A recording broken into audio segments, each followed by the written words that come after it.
السلام عليكم ورحمة الله وبركاته. بسم الله والصلاة والسلام على رسول الله عليه أفضل الصلاة والسلام. كل عام وأنتم بخير. عايزة أقول لكم النهاردة على برضو نوع من أنواع النصب. أنا ليه بتكلم على النصب كتير كده؟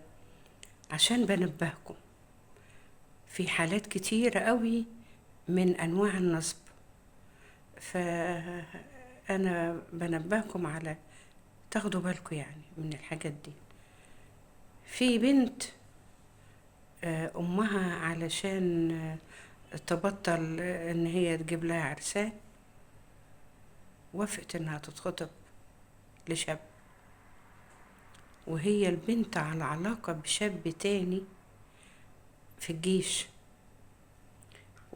وهي طالبة في الجامعة.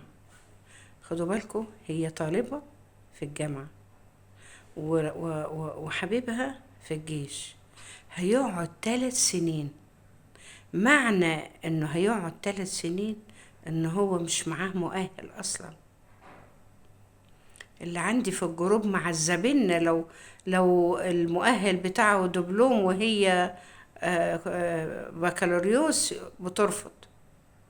طب هي بكالوريوس وهو معهوش شهادات اصلا، وراحت عامله ايه؟ وافقت على العريس. يا عيني يا ابني، ربنا يعينه يا رب، اللهم امين، ويعوض صبره خير وينتقم منها. هي بلاش اهلها، لان اهلها المرة دي اهلها ما كانوش يعرفوا اي حاجة، بس برضو اهلها ما ربوهاش. لو كانت هي متربية وعندها دين واخلاق ما كانت عملت كده في الشاب. اتخطبت للشاب ده 3 سنين طول فترة الجيش بتاع حبيبها، والعريس ده يا عيني يجيب في هدايا ويصرف مصاريف على الجامعة ويجيب لها كتب ويجيب لها أقلام ويجيب لها مش عارفة ايه وايه وايه وايه. 3 سنين. شوف ال3 سنين في كام موسم، أعياد ورمضان وشم النسيم ومش عارفة ايه، وهات وروح وهات وروح 3 سنين وهي عمالة تحلب في فلوسه، وفي الآخر قالت له باي باي. خلاص الحبيب الغالي خلص الجيش، وقتك انتهى يا حلو، مش إلى اللقاء بقى. تقول له إيه الوداع؟ ذنبه إيه الولد ده؟ ذنبه إيه؟ إن يعيش في أحلام. 3 سنين عايش في أحلام، وفي الآخر تقول له باي باي. طب فين الأب والأم؟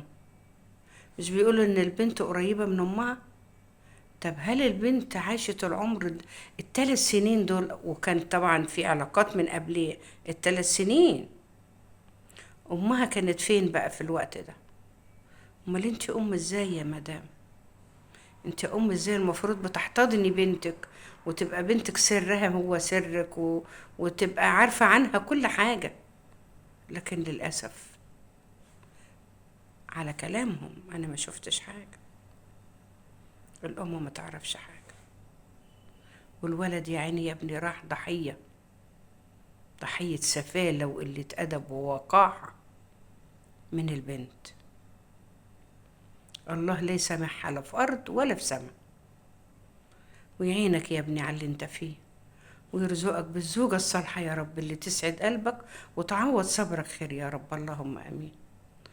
السلام عليكم ورحمة الله. متنسوش اشتراك في القناة وعمل لايك ليصلكم كل جديد. السلام عليكم ورحمة الله.